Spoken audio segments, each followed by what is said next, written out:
हमारे देश के 74वें गणतंत्र दिवस की हार्दिक शुभकामनाएं।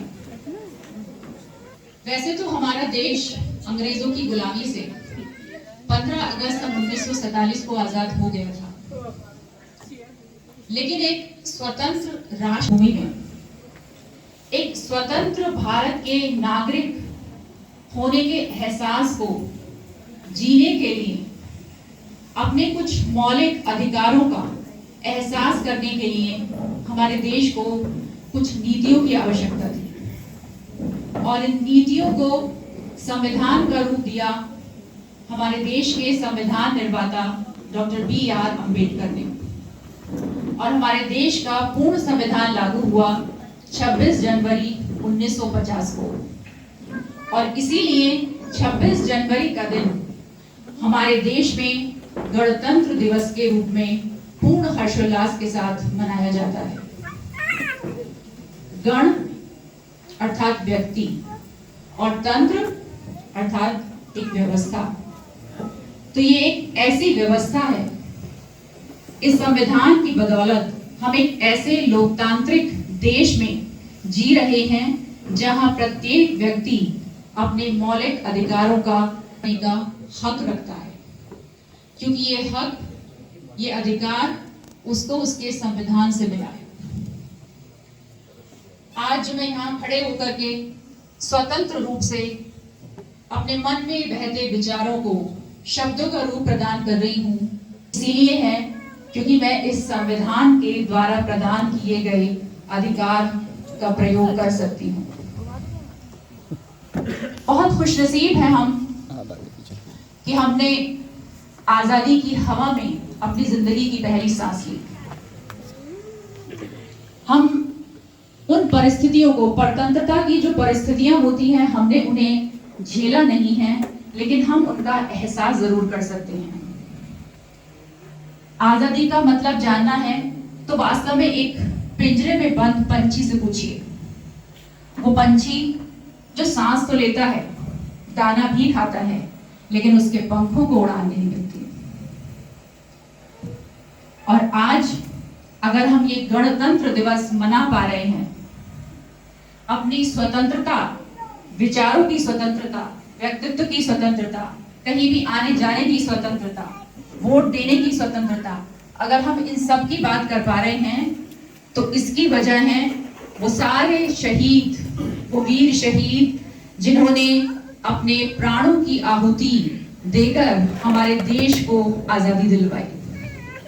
तो आज का दिन है उन वीर शहीदों को नमन करने का। महात्मा गांधी, झांसी की रानी लक्ष्मीबाई, भगत सिंह, सरदार वल्लभ भाई पटेल, सुभाष चंद्र बोस और न जाने कितने अनगिनत ऐसे शहीद जिनके शायद हम नाम भी नहीं जानते, आज का दिन है उन्हें याद करने का। कवि प्रदीप के वो गीत जिन्हें कोकिला लता मंगेशकर ने अपनी आवाज दी थी, आज वो अनायास ही मेरे लबों पर आ रहे हैं कि ऐ मेरे वतन के लोगों, जरा आंख में भर लो पानी, जो शहीद हुए हैं उनकी जरा याद करो कुर्बानी। वाकई में अगर वो कुर्बानियां उनने ना दी होती तो आज हम यहाँ खुली आजादी की हवा को ना जी पा रहे होते। मुझे याद है कि जब मैं छोटी थी तो छोटे बच्चे को समझ नहीं होती कि आजादी क्या होती है। शायद ये फर्स्ट या सेकंड क्लास में रही होगी। तो जब 15 अगस्त या 26 जनवरी आता था तो आजादी का मतलब होता था लड्डू, कि स्कूल जाएंगे और लड्डू खाएंगे। वास्तव में आजादी के इस लड्डू में जो मिठास है, वो मिठास और किसी त्योहार के लड्डू में नहीं है, क्योंकि इस मिठास को पाने के लिए हमारे वीर शहीदों ने न जाने कितनी कुर्बानियां दी हैं। तो मैं नमन करती हूँ उन सभी वीर शहीदों को और हमारे भारत के उन नीति निर्माताओं को जिनकी बदौलत हमें संविधान प्राप्त हुआ और आज हम एक स्वतंत्र भारत के नागरिक हैं। इन्हीं शब्दों के साथ मैं सबसे पहले आमंत्रित कर रही हूँ डॉक्टर बबली अरुण और छात्राओं को झंडा गीत के लिए। डॉक्टर बबली अरुण।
कुछ शहीद तो हैं जिनके नाम हम जानते हैं, लेकिन कुछ ऐसे शहीद, और वो कुछ की गिनती नहीं है, वो अनगिनत शहीद हैं जिन्होंने देश के लिए कुर्बानियां दी हैं, लेकिन आज हम शायद उनके नामों से परिचित भी नहीं हैं। तो उन सभी जाने हुए और अनजाने सभी शहीदों को पुनः नमन।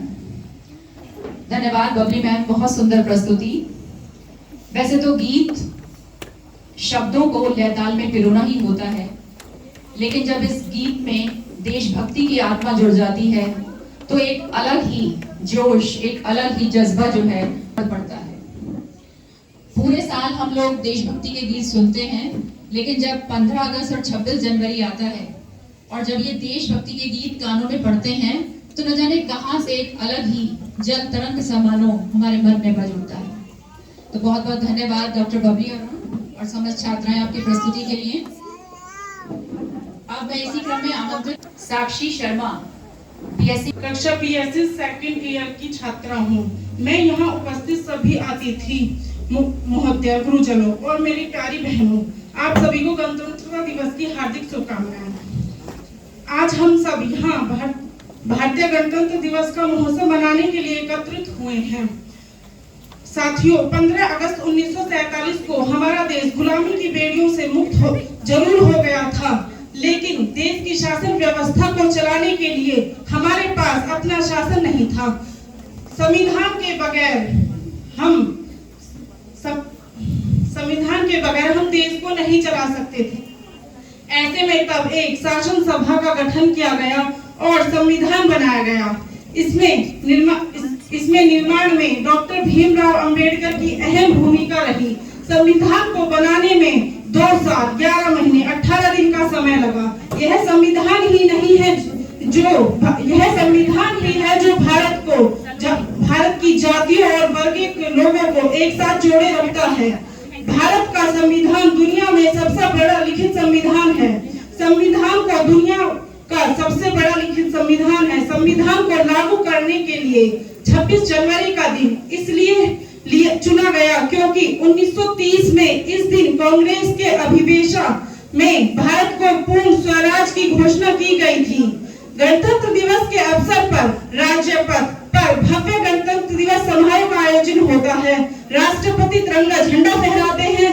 राष्ट्रगान और ध्वजारोहण के साथ उन्हें 21 तोपों की सलामी दी जाती है और अशोक चक्र और कीर्ति चक्र जैसे महत्वपूर्ण सम्मान दिए जाते हैं। आजादी मिलने के और संविधान लागू होने के इतने वर्षों बाद भी आज भारत अपराध, भ्रष्टाचार, हिंसा, आतंकवादी, गरीबी, बेरोजगारी, अशिक्षित अन्य जैसी समस्याओं से लड़ रहा है। भारत को जब तक इन समस्याओं से बाहर नहीं निकालते तब तक स्वतंत्रता सैनिकों का सपना पूरा नहीं होगा। इसी के साथ मैं अपना भाषण समाप्त करती हूँ। जय हिंद, जय भारत। साक्षी भाषण के इसी क्रम को आगे बढ़ाते हुए मैं आमंत्रित कर रही हूँ सलोनी बीएड फर्स्ट ईयर को। सलोनी कृपया मंच पर आए और अपना भाषण प्रस्तुत करें। गणतंत्र दिवस की बहुत बहुत शुभकामनाएं।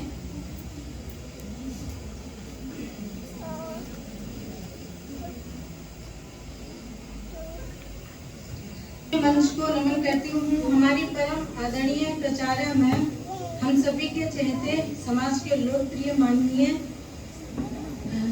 शिक्षकगण, महत्वपूर्ण